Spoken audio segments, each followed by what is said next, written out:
I started my first scrapbook when I was in 6th grade. Arts and crafts seemed to run in my family. My mom had this insane collection of rubber stamps and scrapbooking supplies that I remember being completely fascinated by. Later in life did I realize that collecting and buying supplies was just as addicting as scrapbooking itself. This obsession is something my mom and I share to this day, along with most avid scrapbookers I know.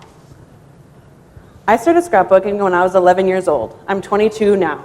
I've literally been scrapbooking for half of my life. I was that little kid who scrounged up enough money to buy a disposable camera and took candid photos of all my friends. I needed something to do with all these photos.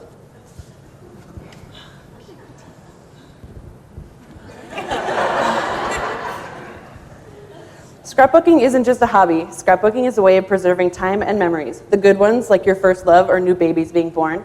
The bad ones, such as my sister's chicken pox or falling off my bike for the first time. And even those goofy high school 80s parties we've all been to. You're creating a safe place for those memories to live. I know all the excuses not to scrapbook. I hear them all the time. I don't have enough time or space or supplies. I'd like to, but I'm not that good at it. I have like 400 pictures on my camera right now I can't afford to develop. Or I still haven't scrapbooked the last 3 Christmases. I'm so behind. I'm here to break the excuse chain and put your worries at ease. Stop overthinking it. You don't need your own fully stocked room and an extra 4 hours to the day to scrapbook. All it takes is the basics. Paper, glue stick, scissors, stickers, a little space on your table, and the time it takes your kids or their little brother or sister to watch their favorite TV show.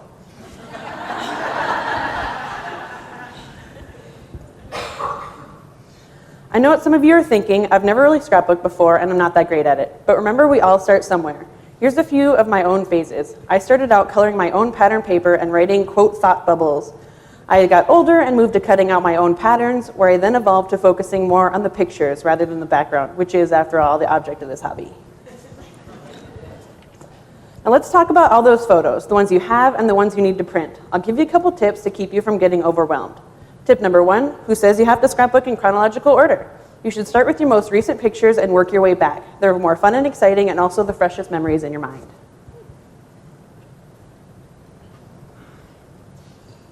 Tip number 2, you don't have to print all 400 photos at once. Print off 4 or 5 from last weekend's barbecue and just work on one page at a time. Scrapbooking is supposed to be fun. Take your time and relish these moments. Enjoy.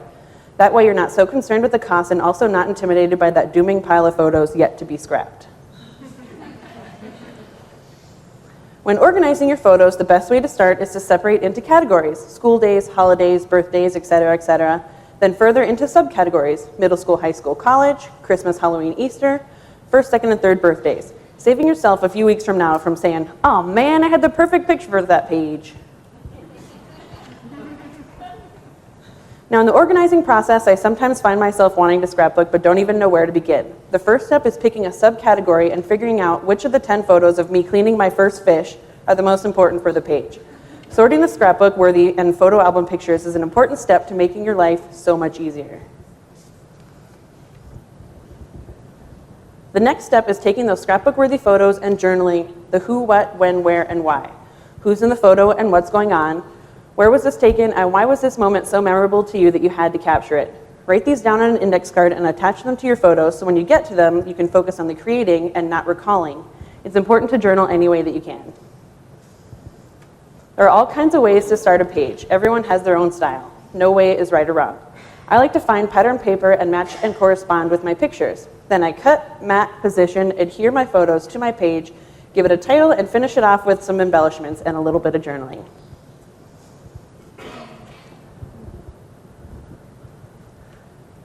I get tired of scrapbooking in the same category for too long. I like to mix it up a little. I have started books and have been working on all of them simultaneously. Family photos, middle school, high school, my boyfriend and I, and just a book of random miscellaneous pages I get the urge to scrap. Mix it up, don't get bored, and be creative. Like everyone, my creative juices aren't always flowing. Something that always helps me are scrapbooking idea books and magazines. Simply taking a page idea and format and making it your own. Putting your own twist, color scheme, and theme to it. Remember the basics, you're saving memories. The most important thing is that your pictures are preserved, telling a story to remember for a lifetime. Still stuck? Here's a gift I got for Christmas last year. It's a jar full of ideas. You pull out a strip and do what it says, such as use torn edges on your pages, do a monochromatic theme, or create your page around your title. It's not only a way to challenge yourself, but a way to try new ideas. All you need is a jar, pen and paper, and a head full of ideas.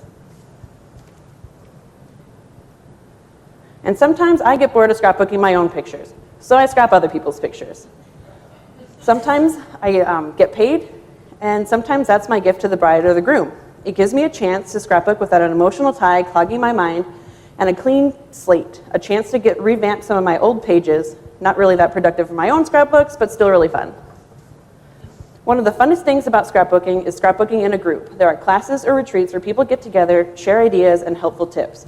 Here's a picture of a retreat I went to last August, a weekend to get away from home and work and focus on your pages and not have to clean up after just an hour.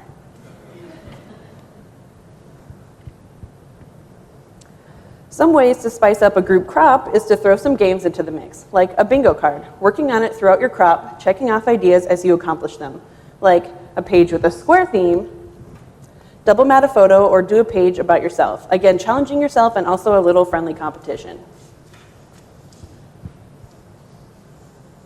Something I've learned over the years is that not every page will be your best page. For all you perfectionists out there like me, I know it's hard, but you have to learn. Don't sweat the details. The more little things you forget, the more pictures and pages you'll get done. I grew up in my grandma's house where her hallways were filled with framed family photos, and hearing their stories and seeing the photos is how I got to know my family history. Scrapbooking is my hallway full of photos with a twist. I'm telling my stories my way for generations to come.